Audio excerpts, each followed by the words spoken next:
Je veux partager avec toi dans cette vidéo une erreur que j'ai commise au début.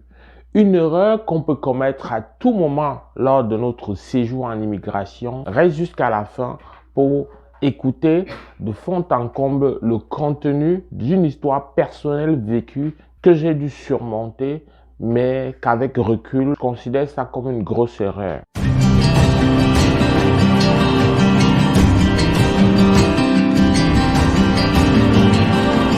Bonjour, bienvenue sur Afrique Éducation. Ici, nous parlons d'immigration vers le Canada. Si tu es nouveau sur la chaîne, bienvenue, abonne-toi puis active la cloche de notification pour ne rien manquer de nos futures parutions hebdomadaires.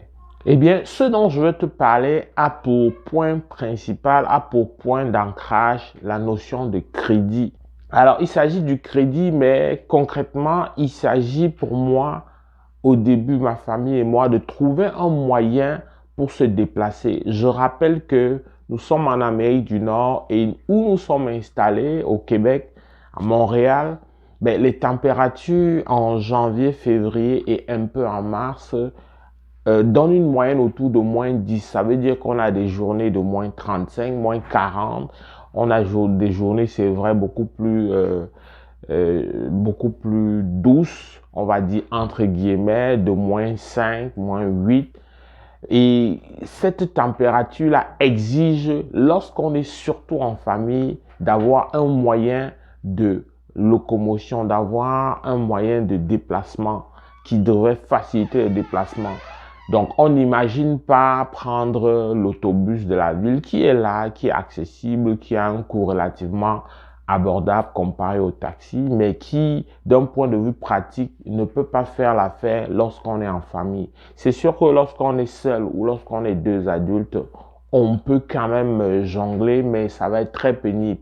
Parce que quand vous entendez -20, -25, -30, -40, de toutes les façons, lorsqu'il est par exemple -28 de ressenti, c'est-à-dire avec les effets du vent éolien, eh bien, c'est interdit, par exemple, que les enfants aillent en cours de récréation. C'est tout vous dire. Alors, si tu dois pouvoir faire le petit trajet pour aller prendre l'autobus, c'est vrai que l'autobus est chauffé, mais le temps du trajet, tu vas geler. Le temps de la petite marche entre l'autobus et ton point final, ton point de chute ou de chez toi pour l'autobus. Et si jamais tu dois prendre plus d'un autobus, en tout cas, ça fait plusieurs moments que tu vas faire forcément sous une température aussi froide, atrocement froide d'ailleurs. Et s'il advient que c'est un moment de faire des courses, comment tu vas gérer cette charge-là avec la main malgré les gants qui gèlent probablement et les oreilles qui sont à l'image d'un poisson séché, fumé. En tout cas, ça prend un moyen de déplacement. En un mot simple, ça prend une voiture, ça prend une auto. Et lorsqu'on est en famille, le besoin s'impose, le besoin est incontournable et il ne peut pas être remis. Ici, ça n'a rien à voir avec le luxe. D'ailleurs, parce que ça n'avait rien à voir avec le luxe, je suis allé dans les premières semaines, mes 6 premières semaines environ, je suis allé donc sur les plateformes de vente de voitures d'occasion et j'ai pu trouver une bonne voiture, une Mazda 3 qui faisait dans les 180 000 km. Je vous assure, le moteur était excellent. L'habitacle à l'intérieur de la voiture était très bien, le chauffage était correct, la clim aussi pour l'été, parce qu'il faut dire qu'à l'été c'est l'inverse, ça exige absolument une climatisation, à moins que tu roules avec des vitres baissées et t'exposes à beaucoup de poussière et tout ce que ça peut faire. Mais en tout cas, c'était une très belle voiture, sauf qu'il y avait un détail. Vous savez, en général, cette série particulièrement, il y avait une partie qui était fabriquée au Mexique et qui n'avait pas tenu compte que c'était une clientèle nord-américaine qui devait consommer l'auto. La partie au niveau de, comment on va dire ça, au niveau, en bas là, au niveau voilà, de la couverture de l'auto. En tout cas, ce que je dis, c'est que après avoir acheté cette voiture qui avait moins de 200 000 km, donc qui était encore très bonne, il a fallu que je fasse un seul hiver. J'ai fait un hiver, un été et un automne dans environ 10 mois pour que lorsque j'aille changer, mais demander à changer des pneus, parce qu'il faut dire que ici c'est incontournable, la voiture c'est, je sais pas moi, on change les pneus à chaque hiver. Alors il faut mettre des pneus d'hiver et j'arrive chez le mécanicien, il me dit non, il peut pas lever mon auto parce que s'il lève mon auto, mais comme c'est très rouillé en bas, il y avait vraiment la rouille. Je te rassure que quand je l'achetais 10 mois plus tôt, il n'y avait pas cette rouille-là. En tout cas, la rouille là n'était pas aussi prononcée. Mais il a fallu juste que je fasse cet hiver qui était particulièrement enneigé et très froid pour que ces fluctuations de température, ces refroidissements constants finissent par accélérer la rouille. Donc, il craignait qu'en levant l'auto, que le bas puisse tomber et que, voilà, je lui colle un procès, etc. En tout cas, étant professionnel, il a fait le choix de dire non et de ne pas prendre cet argent pour changer mes pneus. J'ai dû contacter un autre qui a répondu pratiquement de la même manière. Qu'est-ce qu'il fallait faire? Une seule chose à faire, c'était de changer d'auto. Donc me voilà, après 10 mois, je viens de mettre environ, heureusement, seulement 1500 dollars canadiens. C'est-à-dire que ça vient chercher dans les 700 000 francs CFA. C'était très bien, très abordable pour une si belle voiture qui d'ailleurs j'ai pu vendre très vite aussi sur la même plateforme à 500 dollars parce qu'il fallait vraiment m'en débarrasser. J'ai droit juste à une auto dans mon parking, donc il fallait très vite m'en débarrasser pour avoir les jours qui suivent une nouvelle auto. C'est ainsi que je prends une autre Mazda. J'ai été un peu fan des Mazda du fait que la première était bonne en part son problème de rouille. Je prends une deuxième, donc cette fois-ci plus grande, plus haute, une Mazda CX-7 qui était très belle, assez spacieuse, assez confortable aussi. Et voilà, qui m'a coûté un peu plus cher. C'était environ 2300 ou 500 par là, dollars seulement. Elle, au bout de 8 mois seulement, malheureusement 8 mois, il a fallu m'en séparer parce que je dois aller faire des révisions gratuites. Vous savez, c'est des voitures qui fonctionnent avec des ordinateurs qui demandent des mises à jour régulières. Donc, il fallait faire une mise à jour chez le concessionnaire. Elle est gratuite. Sauf que lorsque tu arrives chez le concessionnaire, ben, il fait une révision générale. Il t'aide à regarder gratuitement s'il y a des bobos, s'il y a des choses qui ne fonctionnent pas bien sur l'auto. Ce qu'ils ont fait, ils m'ont fait dans le point après avoir fait la mise à jour pour laquelle je suis arrivé. Ils font le point, ils me disent, ben, il y a un problème au niveau de mon turbo et que soit je dois dépenser au-delà de 1000 dollars après 8 mois seulement. Tu te rends compte, je dois dépenser un peu plus de 1000 dollars. C'est-à-dire, hormis la main d'œuvre, je voyais que ça allait pratiquement être le coût à nouveau de l'auto. Il m'a dit clairement que l'option la plus louable, c'est de changer d'auto et c'est, voilà, de revendre celle-là. Alors, vous savez, lorsqu'on a plusieurs enfants, lorsqu'on a une famille et on est dans un milieu comme ça qui nous est nouveau, il ne faut pas prendre de risques, surtout avec la qualité de nos routes. Ici, on a les boulevards, les autoroutes, il y a des vitesses minimum. Il y a des routes où si tu roules à moins que 70, tu vas avoir un ticket, c'est-à-dire tu vas avoir une amende. Ça va très vite et il faut que l'auto qui est le moyen de déplacement de ta famille, c'est pourquoi essentiellement tu as fait le choix, le sacrifice de te déplacer, ben, il ne faut pas prendre de risques là-dessus. Il y a des choses sur lesquelles il ne faut vraiment pas lésiner. C'est ainsi que malgré l'utilisation précoce, 8 mois seulement, j'étais obligé de la changer à nouveau. Donc, on voit que sur 2 ans environ, j'ai déjà mis plus que seulement sur l'achat de l'auto, on est déjà, on s'approche vraiment déjà de 4000 dollars. Et je me suis dit, ben, à un moment donné, j'ai fait affaire avec les plateformes de revente de voitures chez les personnels.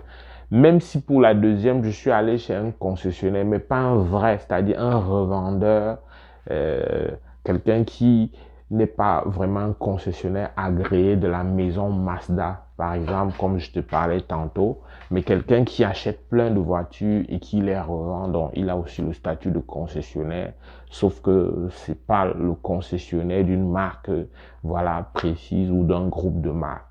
Donc finalement, je me résous, j'estime finalement que c'est pas une bonne idée, puisque 2 fois ça ne me réussit pas, et c'est là où l'erreur se commet.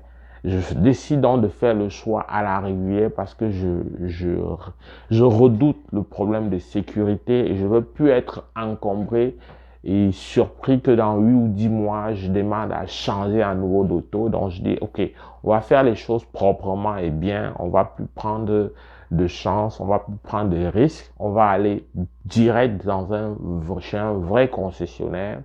C'est ainsi que je vais faire affaire avec un vrai concessionnaire et je m'octroie l'auto que j'ai aujourd'hui depuis 2 ans déjà.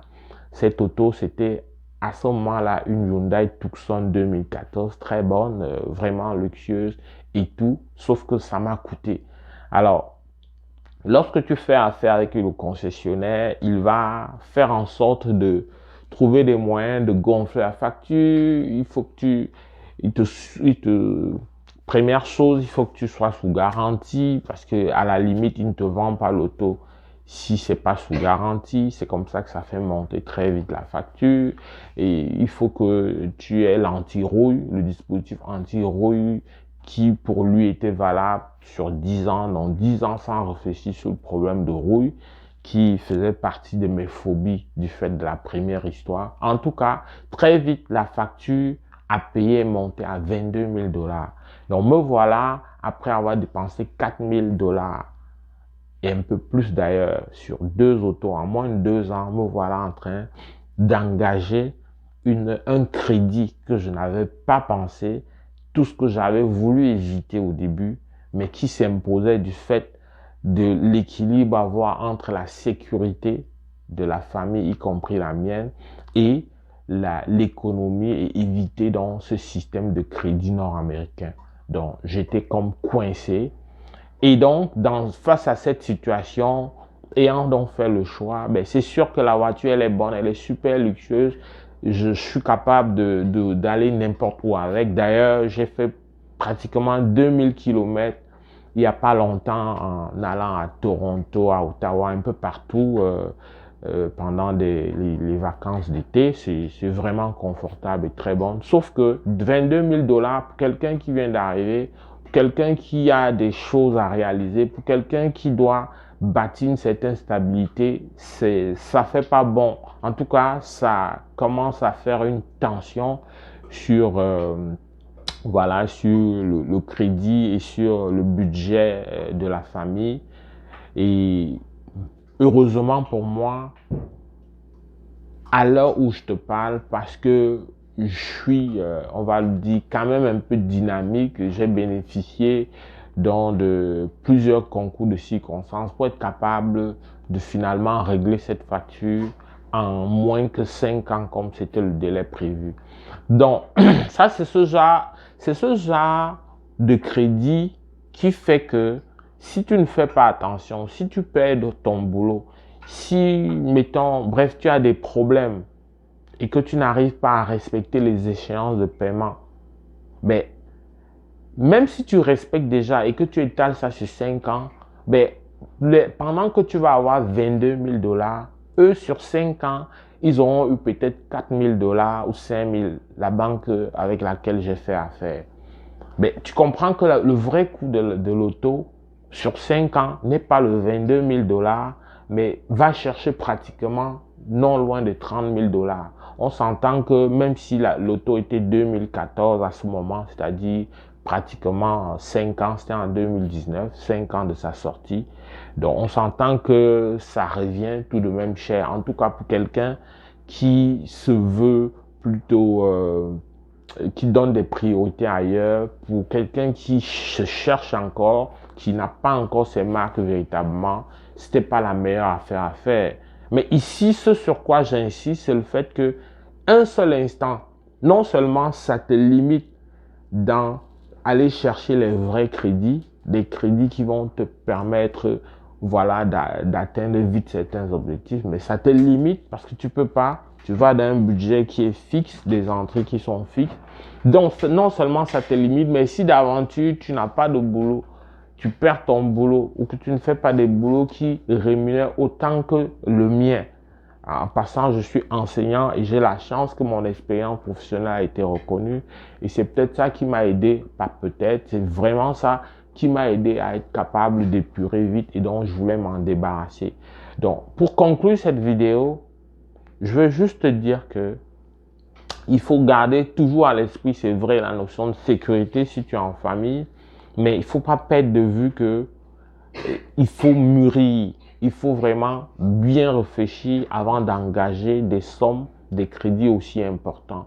Parce que quand tu engages des crédits et que tu n'es pas capable de payer, tu as un problème de score de crédit, ça va hypothéquer tes autres crédits éventuels plus tard. Et ça, c'est un problème. Tu vas vivre avec un stress terrible et ce stress-là peut faire en sorte d'accélérer non seulement des problèmes dans ton couple si tu es marié, mais ça peut faire aussi en sorte de ne pas être disponible mentalement, psychologiquement pour tes enfants, de ne pas leur accorder l'accompagnement nécessaire. En tout cas, le crédit, si il n'est pas raisonnable, peut faire en sorte de te disperser et de te perdre. Donc, il faut vraiment faire attention là-dessus. Ce que j'aurais dû faire si c'était à refaire, c'était de continuer à aller sur la plateforme et chercher une auto comme la première qui était abordable. Faire seulement plus attention, essayer de mettre un peu plus d'argent pour aller faire du checking, c'est-à-dire pour vérifier ce que je n'avais pas fait véritablement parce que c'était une affaire entre quelqu'un qui a son auto, dont un particulier et un autre particulier. Donc, j'espère que cette vidéo va t'inspirer non seulement sur l'aspect de l'auto, mais sur l'aspect du crédit en général et sur des dérives éventuelles, des choix que tu peux faire une fois installé ou que tu peux commencer à vouloir faire avant même ton installation qui peut venir plomber. Donc, c'était vraiment le but. Je voulais partager avec toi pour enrichir, voilà, et pour t'inspirer, pour que ça puisse te servir, pour que tu puisses être assez prévoyant sur quelques situations que ce soit en rapport avec ton projet d'immigration. J'espère que tu as aimé la vidéo. Si c'est le cas, like, partage pour faire savoir au plus grand. Si tu as des commentaires, des suggestions, n'hésite pas de nous écrire. On se fera le plaisir d'échanger entre nous tous dans la communauté. On se retrouve donc avec beaucoup de plaisir dans le cadre d'une prochaine vidéo. Porte-toi bien. Boula!